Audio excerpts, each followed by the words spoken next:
नारायणराव राणेंचं जीवन माझ्या राजकारणाच्या सुरुवातीच्या काळापासून मला अतिशय जवळून बघण्याची संधी मिळाली. 1995 साली भारतीय जनता पार्टी आणि शिवसेना युतीचं सरकार आलं आणि त्या सरकारमध्ये मीही मंत्री होतो, राणेसाहेब पण मंत्री होते. पण त्याआधी राणेसाहेबांच्या जीवनामध्ये ज्या प्रकारचे उतार चढाव आले आणि त्या सर्व संघर्षावर मात करत ते पुढे कसे गेले याचा इतिहास आपल्या सगळ्यांना जवळून माहिती आहे. वडील गिरणी कामगार होते. कठीण परिस्थितीमध्ये इन्कम टॅक्स डिपार्टमेंटमध्ये नोकरी लागली. अतिशय कठीण काळात त्यांनी शिक्षण घेतलं, नाईट स्कूलमध्ये शिक्षण घेतलं आणि त्या ठिकाणी लोकाधिकार समितीच्या माध्यमातून शिवसेनेच्या संपर्कामधून त्यांनी आपल्या कार्याचा शुभारंभ केला. लवकरच शिवसेनेचे नेते म्हणून ते नगरसेवक झाले आणि मुंबई महानगरपालिकेमध्ये बेस्टचे 3 वेळा अध्यक्ष राहिले. लोकाधिकार समिती आणि मुंबई महानगरपालिका या सगळ्या कार्यामध्ये त्यांना जी संधी मिळाली त्याचं त्यांनी सोनं केलं. त्यानंतर आमदार झाले आणि 95 साली मंत्री झाले. व्यक्तिमत्व, रस्त्यांचं जाळं विणणारं व्यक्तिमत्व आपल्या समोर या ठिकाणी संबोधित करतायत, शुभेच्छा देत आहेत नितीनजी गडकरी साहेब. महाराष्ट्राचे लोकप्रिय मुख्यमंत्री आदरणीय देवेंद्रजी, आपल्या सगळ्यांचे आवडते नेते, ज्यांनी वयाची 74 वर्ष पूर्ण केलेली आहे आणि आता 75व्या वर्षात पदार्पण केलेलं आहे, असे महाराष्ट्राचे आमच्या सगळ्यांचे लोकनेते आदरणीय नारायणराव राणे, सौ वहिनी, भारतीय जनता पार्टीचे अध्यक्ष रवींद्र चव्हाण, राष्ट्रवादी काँग्रेसचे अध्यक्ष सुनील तटकरे,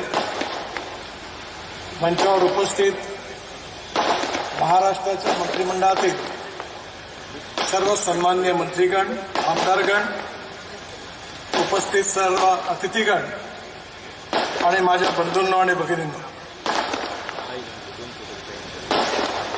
नारायणराव राणेंचं जीवन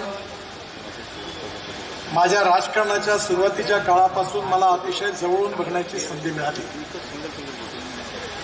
1995 साली भारतीय जनता पार्टी आणि शिवसेना युतीचं सरकार आलं आणि त्या सरकारमध्ये मीही मंत्री होतो, राणेसाहेब पण मंत्री होते. पण त्याआधी राणेसाहेबांच्या जीवनामध्ये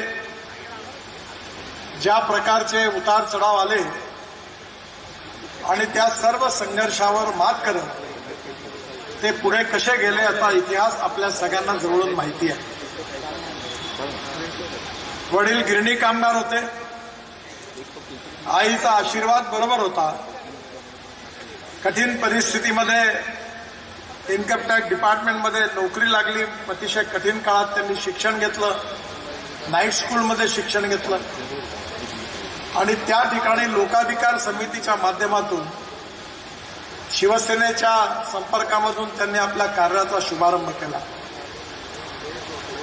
लवकरच शिवसेनेचे नेते म्हणून ते नगरसेवक झाले आणि मुंबई महानगरपालिकेमध्ये बेस्टचे 3 वेळा अध्यक्ष राहिले.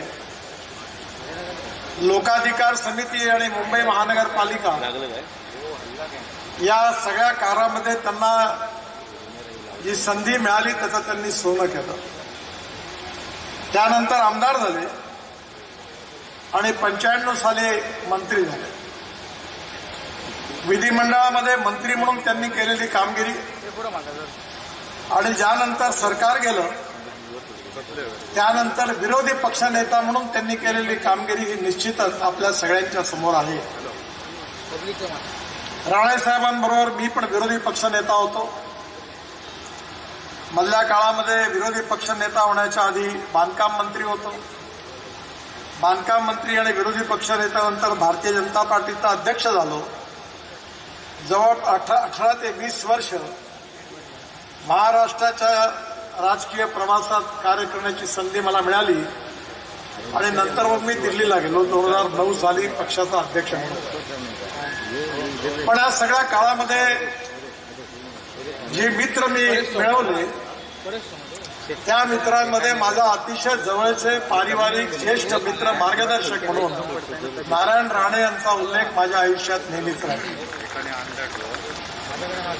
आताच मंत्री म्हणून त्यांनी काम केलं, जेव्हा मुख्यमंत्री म्हणून काम केलं तेव्हा मुंबईमध्ये 55 उड्डाणपूल बांधणं, मुंबई पुणे एक्सप्रेस हायवे पूर्ण होत होता, वरळी बांद्रा सीलिंगचं भूमिपूजन त्यांच्या हस्ते झालं होतं. बाळासाहेब ठाकरे होते, प्रमोद महाजन होते, त्या कार्याचा शुभारंभ त्या काळात झाला होता.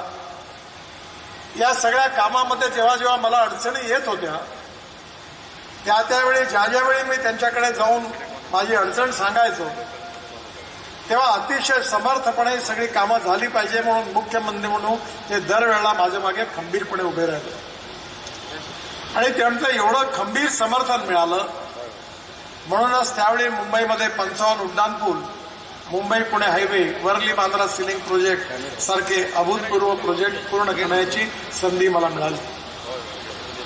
पण राणे साहेबांच्या जीवनामध्ये ज्यावेळी आमचं सरकार येऊ शकलं नाही, सुनील तटकरे यांनी सांगितलं की राजकारणामध्ये बराचसा इतिहास असा असतो, तो भूतकाळातला इतिहास लक्षात ठेवायचा असतो, वर्तमान काळात त्याचा अभ्यास केला पाहिजे, कारण भविष्य काळामध्ये योग्य मार्ग निवडायचा असेल तर भूतकाळातल्या इतिहासाचा वर्तमान काळात अभ्यास केला तर तो उपयोगी ठरतो.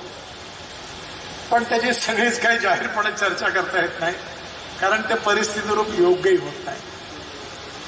पण राणेसाहेबांच्या या सगळ्या राजकीय जीवनामध्ये त्यांच्या व्यक्तिमत्वाची एक विशेषता होती. विशेषता ही होती की सुस्पष्ट विचार, परखड स्पष्ट नेतृत्व, मी करीन, मी बघीन, हो तर हो, नाही तर नाही. जे पटलं ते ठोकून मांडलं, जे पटलं नाही ते मांडलं नाही. आणि राजकीय जीवनामध्ये आपल्या विचारानुरूप त्यांनी नेतृत्व दिलं. एका फिलॉसॉफरने चांगलं सांगितलंय की खरा नेता जर ओळखायचा असेल तर तो त्याची एक महत्वाची परीक्षा आहे, कसोटी आहे की whether you want to lead the people or lead by the people. Rane साहेबांनी कधीही कुठला निर्णय घेत असताना नेहमी लोकांचं हित काय आहे, जनतेचं हित काय आहे, लोकप्रियतेचा विचार न करता खंबीरपणे तो प्रश्न खंबीरपणे मांडला, स्पष्टपणे मांडला, कधी कोणाची मुरवत केली नाही. त्यांचं प्रशासकीय कौशल्य मंत्री म्हणून सगळ्यांच्या लक्षात आलं. सुरुवातीला त्यांच्याकडे डेअरी डेव्हलपमेंट, दुग्ध व्यवसाय हे खातं होतं. मग महसूल विभागाची जबाबदारी आली आणि त्या काळामध्ये शिवसेनेच्या सर्व मंत्र्यांमध्ये सगळ्यात प्रभावी कामगिरी करणारे कोणी मंत्री म्हणून नारायण राणे यांचा सगळ्या महाराष्ट्रात उल्लेख व्हायचा. पण या इथपर्यंतचा इतिहास तर फारच आहे, पण त्यानंतर सगळ्यात महत्वाचा इतिहास जो आहे तो म्हणजे महाराष्ट्राच्या विधानसभेत विरोधी पक्षनेता म्हणून त्यांनी केलेलं काम. मी याकरता असं म्हणतो की आता संचालन करणारे आम्हाला सगळ्यांनाच अभ्यासू नेता म्हणत होते, परंतु महाराष्ट्राच्या विधानमंडळामध्ये अनेक नेते होऊन गेले. पण नारायण राणे ज्यावेळी विरोधी पक्षाचे नेते झाले त्यावेळी आम्हाला सगळ्यांना, त्यांच्या मित्रांनाही आणि त्यांच्या विरोधकांनाही, ते एवढे प्रभावी विरोधी पक्षनेते ठरतील असं स्वप्नातही वाटलं नाही. कारण त्यांचा स्वभाव, त्यांचं कार्य, त्यांचं व्यक्तित्व, त्यांचा विचार लक्षात घेता विधिमंडळामध्ये आणि संसदीय लोकशाहीमध्ये विषयाचा अभ्यास करून, परखड विवेचन करून सभागृहामध्ये विरोधी पक्ष म्हणून सत्तारूढ पक्षाला कैचीत पकडणं, याचं लोकतांत्रिक कौशल्य खूप महत्वाचं आहे.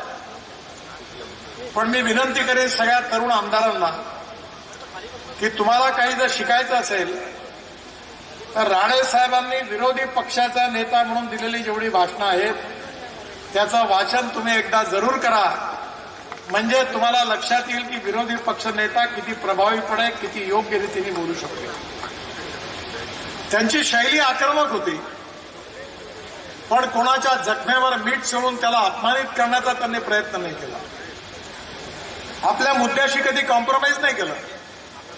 आपला मुद्दा पूर्ण विश्वासाने अतिशय आक्रमक रीतीने मांडला. आणि ते मांडत असताना त्यांचं जे कौशल्य होतं, त्यांचं ते वक्तृत्व होतं, खरं म्हणजे ते उदाहरण योग्य नाही आहे. पण सत्य आहे म्हणून मी त्यांची क्षमा मागून तुम्हाला सांगतो की कधी कधी क्रिकेटच्या मॅचमध्ये 5 दिवसाच्या टेस्ट क्रिकेट मॅचमध्ये शेवटी कुठेतरी 3-4 ओव्हर बाकी असताना जेव्हा पहिला किंवा दुसऱ्या नंबरचा खेळाडू आऊट होतो तेव्हा नाईट वॉचमन म्हणून कोणीतरी खेळाडू येतो आणि तो ते ओव्हर खेळतो आणि दुसऱ्या दिवशी अशी बॅटिंग करतो की ओपनिंग बॅट्समनही विसरतो, आपण मिडिल लेव्हलही विसरतो, कारण तो इतकी सुंदर बॅटिंग करतो की ती लोकांच्या लक्षात राहते. राणे साहेबांकडनं त्यांचा एकंदर स्वभाव, मंत्रीपद हे सगळं बघताना विरोधी पक्षाचा नेता म्हणून जी कामगिरी करावी लागते ती एवढी नेत्रदीपक कामगिरी ते करतील असं कोणाला वाटलं नव्हतं. पण या काळामध्ये त्यांनी अतिशय सुंदर अभ्यासू भाषणं विधिमंडळात दिली. इंडस्ट्री असेल, ऍग्रिकल्चर असेल, प्रशासन असेल, या महाराष्ट्राचा विकास झाला पाहिजे. महाराष्ट्राचा इतिहास, संस्कृती, विरासत याचं जतन झालं पाहिजे. या महाराष्ट्रातल्या मराठी माणसाचे अधिकार साबित राहिले पाहिजे. लेजिस्लेटिव्ह बिल असतील, वेगवेगळ्या विषयावर त्यांनी दिलेली भाषणं एवढी अभ्यासपूर्ण होती की नारायण राणे एवढा अभ्यास करू शकतात याच्यावर कोणाचा विश्वासच नव्हता. नारायण राणे साहेबांची ती भाषणं पाहिल्यावर सत्तारूढ पक्षात चर्चा होती, अरे काय राणे एवढं चांगलं बोलले. म्हणजे जे मेरिटमध्ये फर्स्ट क्लासमध्ये पास होतात ते मेरिटमध्ये आले तर आश्चर्य नाही आहे. पण जे मेरिटमध्ये येणार नाही कदाचित पास होतील इथपर्यंत विश्वासानं जेव्हा ते मेरिटमध्ये तो विद्यार्थी येतो तसं राणे साहेबांचा तो चमत्कार होता. त्या काळात मी विरोधी पक्षाचा मी पण नेता होतो. आम्ही नियमाचा अभ्यास करून अधिवेशन डबल घ्यायला लावलं सुशीलकुमार शिंदे. अजितदादा आणि जयंत पाटील पडद्यातून बघायचे, हे आहे का, ते यायचे नाही सभागृहात, कारण तुटून पडायचो. पण त्यामध्ये मी आणि राणेसाहेब नेहमी रोज अधिवेशन संपलं की आम्ही बसायचो. येणाऱ्या अधिवेशनात पुढच्या वेळी काय करायचं, कोणत्या प्रकारचे आपल्याला मुद्दे उचलायचे आहेत, कोणत्या मुद्द्यावर, कोणत्या बिलावर काय भूमिका घ्यायची आहे, याची सगळी तयारी त्यांची राहायची. मी मुंडे साहेब, राणे साहेब त्यांच्या चेंबरमध्ये बसायचो. पाटील नावाचे त्यांचे सेक्रेटरी होते त्यावेळी, ते अतिशय हुशार होते आणि त्यावेळी फटाफट आकडेवारी माहिती सगळी मिळून द्यायची. एक अतिशय आदर्श विरोधी पक्षनेता म्हणून त्यांचा मला वाटते महाराष्ट्रातच नाही पण देशाच्या लोकतांत्रिक आणि लोकशाहीच्या इतिहासातला एक प्रभावी विरोधी पक्षनेता म्हणून त्यांची नोंद होईल. इतकं उत्तम काम त्यांनी त्यावेळी केलं. उत्तम मंत्री म्हणून तर काम केलंच, पण उत्तम विरोधी पक्षनेता म्हणून काम केलं. एक व्यक्ती म्हणून त्यांचं मन खूप मोठं होतं, संवेदनशील आणि भावनाप्रधान होते. ज्यावेळी त्यांना पक्ष सोडायची वेळ आली त्यावेळी मी रोज सकाळी त्यांच्या घरी जायचो आणि म्हणून साहेब हा निर्णय करू नका. ते मला सांगायचे, अरे मला करू नको, मला पटतं रे, पण तुझी परिस्थिती काय आहे. या सगळ्या काळामध्ये मी त्यांच्या अतिशय जवळ होतो. मी पण त्यांना परखडपणे स्पष्टपणे सांगायचो, साहेब हे करू नका. पण शेवटी दुर्भाग्य असं आहे की राणे साहेबांना आम्ही गमावलं. सुनीलनी इतिहास सांगितला, राणे साहेबांनी शिवसेना सोडली, काँग्रेसमध्ये गेले. परंतु शेवटी चांगलं झालं की पुन्हा आमच्याबरोबर आले. म्हणजे जिथे पाणी जिथून निघतं तिथून पुन्हा वळणावरून पुन्हा ओरिजिनल ठिकाणी पोहोचतं. कारण हिंदुत्वाचा विचार, मराठी माणसाचं हित, महाराष्ट्राचं भविष्य, कोकणाचा विकास, कोकणामधल्या तरुण मुलाच्या हाताला रोजगार मिळण्याकरता आंबा असेल, आंबाबागा असेल, काजू असेल, औद्योगिक विकास, या सगळ्या बाबतीमध्ये अतिशय कठोरतेने त्यांनी काम करण्याचा सातत्याने प्रयत्न केला. मला अतिशय आनंद आहे की त्यांचे माझे संबंध खूपच जवळचे पारिवारिक संबंध राहिले. मला लोकसभेच्या स्पीकरने सांगितलं की म्हणे तुम्ही या लोकसभेच्या इतिहासातली अशी एकमेव नेते आहात की माझ्या खात्यावर एकदा चर्चा झाली आणि 87 खासदार बोलले, त्याच्यात सोनिया गांधींपासून सगळे विरोधी पक्षातले सगळ्या पक्षाचे बोलले आणि त्या प्रत्येकाने मला धन्यवाद दिले आणि अभिनंदन केलं. म्हणे तुम्हाला कसं जमलं? म्हटलं मलाही कळलं नाही कसं जमलं. तसंच राणे साहेबांचं महाराष्ट्राच्या विधानमंडळामध्ये निरनिराळ्या पक्षाचे लोक, आमदार, मंत्री अतिशय विश्वासाने त्यांच्याकडे यायचे आणि एखादी गोष्ट जर आपली चुकत असेल तर ते म्हणा ठीक आहे, मी तुला मदत करेन, आम्ही ते करणार नाही. पण एखादी गोष्ट योग्य असेल तर परखडपणे सांगायची की यात ही जनतेचं हित आहे आणि हे मी मांडल्याशिवाय राहणार नाही. आणि म्हणून या 74 वर्षाचा इतिहास म्हणजे कॉर्पोरेशनच्या शाळेत शिकलेला मुलगा हा जेव्हा 12वीच्या परीक्षेत मेरिट फर्स्ट येतो तेव्हा त्याचं कौतुक जास्त आहे. ज्या शाळेमध्ये सगळे फर्स्ट क्लासचे मुलं आहेत त्यातून मेरिट येतो ते चांगलंच आहे, पण आपल्या जीवनामध्ये संघर्ष करत असताना इतक्या कठीण परिस्थितीमधून, प्रतिकूल परिस्थितीवरून, सगळ्या संकटावर मात करत आज त्यांनी हे यश मिळवलं याचा अतिशय आम्हाला सगळ्यांना अभिमान आहे. आणि म्हणून आज आम्ही सगळेजण त्यांना शुभेच्छा देण्याकरता आलो आहे. आमच्या भाषणानंतर लगेच कार्यक्रम पण आहे, त्यामुळे जास्त वेळ बोलणं काही ठीक नाही, बरंच काही बोलण्यासारखं आहे. पण मी एवढंच म्हणतो की साहेब सुनील गावस्करच्या जीवनामध्ये एक त्यांना रिटायर झाले तेव्हा त्यांनी कलकत्त्याच्या टेस्टमध्ये 96 रन काढली होती आणि त्यावेळी त्यांना विचारलं होतं, त्यांनी आपलं रिटायरमेंट घोषित केलं तेव्हा त्यांनी सांगितलं, लोकांनी विचारलं पत्रकारांनी की तुमचा फॉर्म चांगला आहे, तुम्ही अजून वर्ल्ड रेकॉर्ड करू शकता, तुम्ही रिटायर का होता? त्यांनी असं म्हटलं की लोक जेव्हा म्हणतात की तुम्ही रिटायर्ड का होता तेव्हा रिटायर्ड होण्यामध्ये मजा आहे. लोक जेव्हा विचारतात तुम्ही केव्हा रिटायर्ड होणार आहे तेव्हा त्याच्यात मजा नाही आहे. पण साहेब तुमच्या बाबतीमध्ये आजही आम्हाला सगळ्यांना असं वाटतं की तुमच्या मार्गदर्शनाची महाराष्ट्रालाही गरज आहे, देशालाही गरज आहे. आणि त्यामुळे केवळ संसदीय लोकशाहीमध्ये आमदार खासदार म्हणून थोडे काम करता येतं, पण आपला अनुभव, आपलं कार्य, आपलं कर्तृत्व, आपली विकासाची दृष्टी, एक ह्युमन बिईंग म्हणून आपला स्वभाव, एक कठोर संघर्षशील स्वभाव, त्याबरोबरही ह्युमन रिलेशनशिप, मानवीय संबंध जपणारं एक सुसंस्कृत, अतिशय चांगल्या प्रकारचं संवेदनशील व्यक्तित्व हा तरुण पिढीकरता आदर्श आहे. परमेश्वर कृपेने आपली प्रकृती चांगली आहे, आपल्या सगळ्या जनतेचा आशीर्वाद आपल्या मागे आहे. आपल्याला आज 75 वर्ष आपण आज आपलं पदार्पण केलेलं आहे, पण मला विश्वास आहे की आपली प्रकृती उत्तम आहे. एवढे नियमाचे काटेकोर आहात आपण. मला अनेक वेळा जाता येईल त्यावेळी माझं वजन आता साहेब 47 किलो वजन कमी झालं. मी जेव्हा तुमच्याबरोबर काम करण्यावर 135 किलो होतो. मला म्हणे अरे कशाला खातो एवढं? म्हणजे दरवेळेला सगळ्या बाबतीमध्ये योग्य मार्गदर्शन देणार. माझा पाय तुटला, ऍक्सिडेंट झाला, स्वतः नागपूरला आले आणि मला न सांगता लगेच डॉक्टर संजयजींना पुण्यात फोन केला, तर नागपूरला जा आणि नितीनचा पाय तुटलेला आहे, काळजी घ्या, त्याचं ऑपरेशन करायचं, काय करते बघा. एखाद्या लहान भावासारखं त्यांनी आमच्यावर प्रेम केलं. त्यांचं ऋण कधी विसरू शकत नाही. आपल्या सगळ्यांचे आशीर्वाद, आपल्या सगळ्यांच्या शुभेच्छा, आमच्या सगळ्यांच्या शुभेच्छा त्यांच्या मागे आहे. आणि असंच त्यांचं पुढलं 100 वर्ष जेव्हा पूर्ण होतील एवढ्याच आनंदाने आपण त्यांचा सत्कार करू असा मला विश्वास आहे. परमेश्वरांनी त्यांना दीर्घायुष्य द्यावं, निरोगी जीवन द्यावं आणि त्यांच्या या संघर्षशील जीवनामध्ये सौ वहिनींनी कसं सहकार्य केलं ते मी घरातला माणूस म्हणून अनेक संकटाच्या वेळी जवळून बघितलं आहे. त्या सर्व प्रसंगात त्यांच्या मागे खंबीरपणे उभ्या राहिल्या आणि एक आदर्श संसार देखील त्यांनी सांभाळला. मी राणे साहेबांना, वहिनींना मनापासून खूप खूप शुभेच्छा देतो.